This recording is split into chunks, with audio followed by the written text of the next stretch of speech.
Assalamualaikum warahmatullahi wabarakatuh. Salam sejahtera untuk kita semua. Saya Jian Febi Nandila dari Prodi Ilmu Komunikasi, Fakultas Hukum Sosial dan Politik. Tentunya pada kesempatan kali ini izinkan saya untuk menyampaikan topik yang sangat penting di era saat ini, yaitu peran generasi muda dalam menjaga lingkungan dan juga mengurangi jumlah sampah plastik. Nah, kita sebagai generasi muda tentunya memiliki peran yang besar nih untuk menentukan arah lingkungan kita di kedepannya.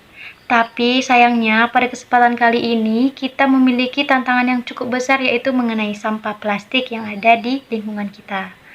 Nah, menurut laporan dari World Bank tahun 2023, Indonesia menghasilkan sekitar 7,8 juta ton sampah plastik setiap tahunnya.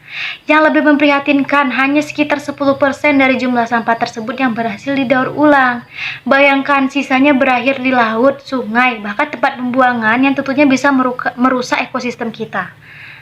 Lah, selain itu, laporan dari National Geographic tahun 2022 juga menyebutkan bahwa lebih dari 8 juta ton plastik masuk ke lautan setiap tahunnya.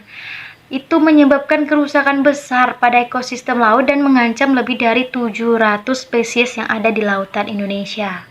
Sementara itu, Kementerian Lingkungan dan juga Kehutanan Republik Indonesia tahun 2024 melaporkan bahwa sejak diberlakukannya kebijakan pembatasan penggunaan kantong plastik, tingkat penggunaan plastik di Indonesia menurun sebesar 15%.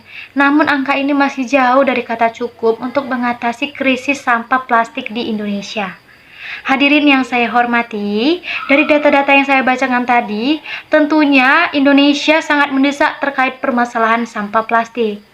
Plastik memang mempermudah kehidupan kita, tetapi dampaknya bagi lingkungan itu sangat besar dan juga berbahaya. Butuh waktu ratusan tahun agar plastik bisa terurai, dan selama itu ia terus mencemari tanah, air, bahkan udara yang kita hirup di setiap harinya. Lalu, apa yang bisa kita lakukan sebagai generasi muda? Nah, yang pertama itu kita bisa menggunakan tumbler sebagai pengganti botol. Nah, yang pertama itu kita bisa menggunakan tumbler sebagai pengganti botol minuman sehari-hari. Sehingga kita tidak perlu lagi nih menggunakan botol sekali pakai yang bisa merusak ekosistem karena sampah plastik yang kita hasilkan. Nah, yang kedua, menggunakan tas belanja dari bahan kain ataupun eko. Penggunaan kantong belanja seperti ini tentunya banyak memiliki manfaat. Selain mengurangi jumlah plastik yang kita hasilkan, tentunya itu lebih awet yang bisa kita gunakan berkali-kali. Tidak seperti kantong plastik yang kita gunakan saat ini, itu hanya bisa digunakan sekali pakai saja. Yang ketiga, yaitu menghindari penggunaan sedotan plastik dan menggantinya dengan sedotan stainless ataupun bambu. Nah, yang keempat, mengelola sampah dengan memilih sampah organik dan juga sampah non-organik. Nah, yang kelima, mengikuti kegiatan komunitas ataupun kampanye lingkungan baik di sekolah ataupun di lingkungan kampus.